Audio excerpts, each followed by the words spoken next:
Assalamualaikum warahmatullahi wabarakatuh. Alhamdulillah wassalatu wassalamu ala Rasulillah wa ba'd. Berjumpa lagi di channel kesayangan kita. Mudah-mudahan memberikan inspirasi buat kita semua. Rekan-rekan yang dirahmati oleh sahabat salihin salihat yang dirahmati oleh Allah, tema kita sekarang adalah lalat dan sampah. Apa nih yang mau dibahas nih? Kok ngebahas lalat dan sampah? Kita masih membahas tentang tema tazkiyatun nafs. Dan ini berkaitan dengan tema yang akan kita bahas. Apa yang dimaksud dengan lalat dan sampah? Lalat dan sampah itu sebuah analogi, di mana apabila di sebuah rumah itu ada sampah, maka akan banyak lalat yang datang. Kalau kita berusaha untuk mengusir lalat dengan semprotan, dengan cairan, atau dengan apapun, kita bisa berhasil mengusir lalat. Tapi apakah lalat akan datang lagi atau tidak? Kalau sampahnya masih ada, pasti lalat akan datang lagi. Misalnya 1000 lalat sudah kita bunuh, semprot, habis sudah. Ya, kalau sampahnya masih ada, apakah dijamin nggak ada lalat yang lain yang datang? Masih ada. Kenapa? Karena masih ada sumber daripada yang disenangi oleh lalat itu. Apa itu? Sampah.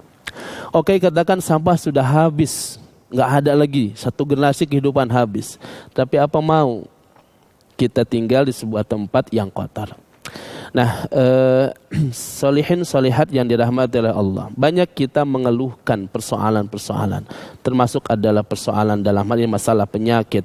Orang yang belum menikah mengadukan masalah kenapa saya belum punya jodoh. Yang sudah menikah mengeluhkan kenapa saya belum punya anak.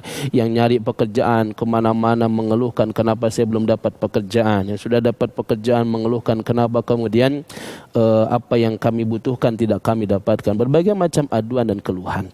Lalu berbagai macam obat dia cari, di berbagai macam solusi dia dapatkan. Tetapi kenapa tidak sampai ke akar-akarnya? Kenapa solusi yang diberikan tidak menjawab persoalan? Karena dia hanya mengusir lalat, tidak mengusir dan membersihkan sampahnya. Maka ketika seseorang berusaha untuk membersihkan dirinya dan dia ingin kemudian terbebas dari segala musibah yang menghampiri dirinya, ingat kaidah ini adalah bersihkan sampahnya, lalatnya akan pergi dengan sendirinya. Enggak perlu disemprot, enggak perlu diusir, akan pergi dengan sendirinya. Kenapa? Lalat enggak betah ada di dalam tempat yang bersih.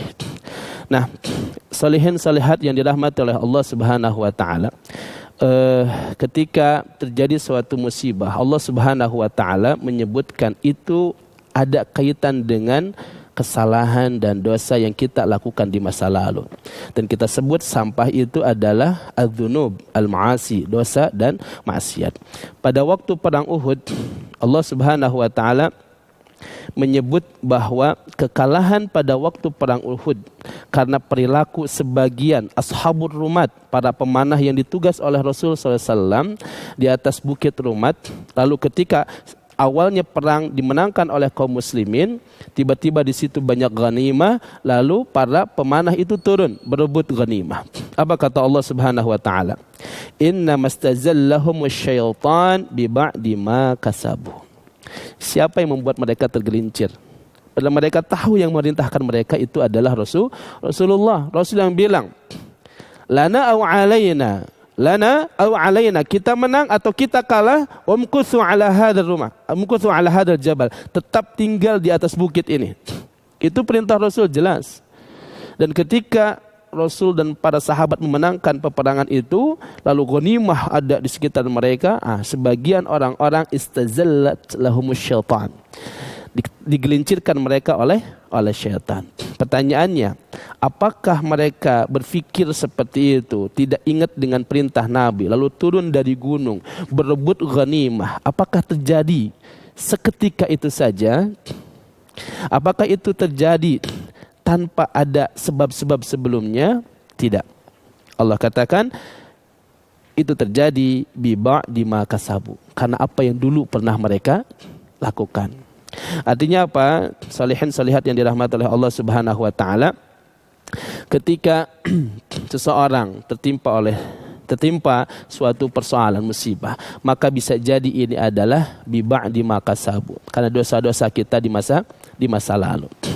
Nah, maka ketika kita ingin terbebas daripada keadaan yang buruk yang kita lihat sebagai sesuatu yang buruk, maka bagaimana kita berusaha untuk melihat kesalahan-kesalahan di masa lalu kita, lalu kita betul-betul berusaha untuk membersihkan diri, mentazkiyah diri kita, berharap agar setiap dzunub, ma'asi yang pernah kita lakukan atau bahkan yang sedang kita lakukan diampuni oleh Allah Subhanahu wa taala. Karena sekali lagi para ulama menyebutkan, dzunubuna tufajjiruna, dosa-dosa kita yang menghancurkan kita.